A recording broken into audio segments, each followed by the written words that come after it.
Kilalang personalidad sa showbiz ang nanghihingi ngayon ng pinansyal na tulong sa lahat para pangbayad ng hospital bills. Umabot sa magbebenta na lang siya ng kanyang mga sapatos para lamang mabayaran ang hospital bills ng kanyang ina.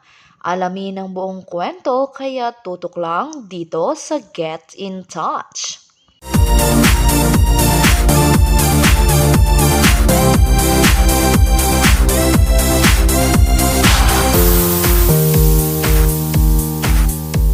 Bukod sa paghingi ng financial help mula sa mga taong may mabubuting kalooban, kasama sa plano ni Starstruck Season 7 finalist Abdul Rahman na ibenta ang mga sapatos niya para madagdagan ang perang kailangang pambayad sa hospital bills ng kanyang 44-year-old mother na si Juliet Geronimo Santos. Walang malay hanggang ngayon si Juliet dahil sa stroke na nangyari sa kanya noong July 12, 2021.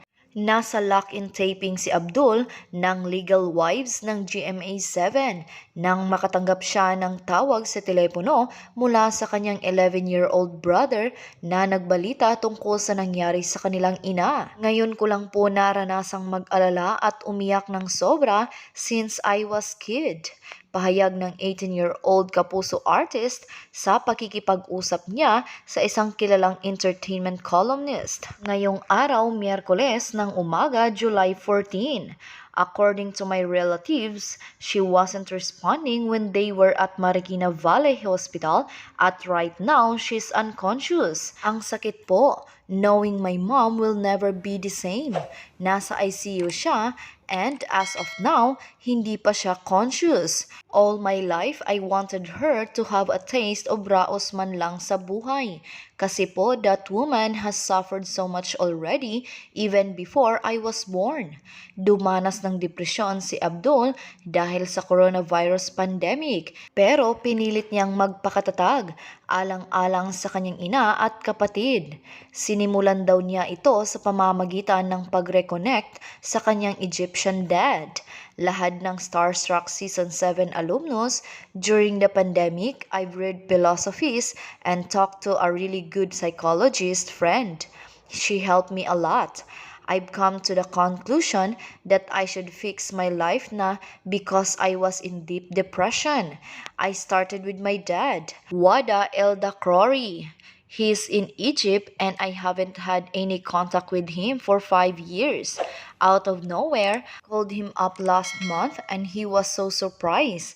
I told him about everything that has happened in my life. I asked him if he could come back para makomplete na uli ang pamilya namin.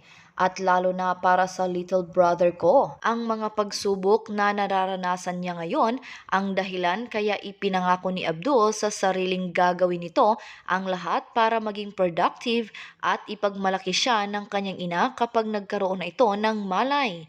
Saad niya, I just need to move forward po. Right now, I'm listing all the names of the donors. All I'm thinking about now is how to be productive. Before, I always asked my mom if she could teach me how to cook and do the laundry. Pero she always refused. I don't know why. Sabi ko sa kanya, paano kapag wala siya? So ngayon, I'm asking my grandma to teach me to cook and do the laundry. Bala ko rin po na i-push ang deal ko with a gym kasi hindi ko po afford kaya nagre-rely lang ako sa mga ex-deal. Dagdag ni Abdul, I've cleaned all my shoes na bala ko po ibenta para sa hospital bills. I am focusing on being productive. I can't let negative things happening in my life to hinder me. At pagbalik po ng mom ko, she will be happy and proud of me. Hindi lamang ang aktor na ito ang nananawagan sa publiko na magpatulong tungkol sa bayarin sa hospital, iilan na ring mga personalidad sa showbiz ang nanghingi ng tulong sa kanilang mga pamilya dahil sa malaking gastos nila sa ospital. Hindi talaga biro ngayon ang magkasakit, lalo pat mahirap rin ang sitwasyon ngayon na hindi makadalaw ang maraming kamag-anak sa ospital at kung anuman ang mangyari ay hindi ka na makikita ng iyong pamilya. Kapag ang ina mo na ang nagkasakit ay talagang gagawin mo ang lahat para sa kanya. Hindi mo ma-attempt na hindi siya tulungan. Siya ang nagluwal sa iyo sa mundong ito. Kaya anuman ang kanyang pagdaraanan ay nasasaktan ka rin. Kaya naman marami sa ating mga kababayan ang ramdam ang sakit na kanyang dinadala. Pero kahit anuman ang pagsubok na ating pinagdaraanan ngayon, ang Diyos lamang ang ating makakapitan sa hirap ng ating kagipitan.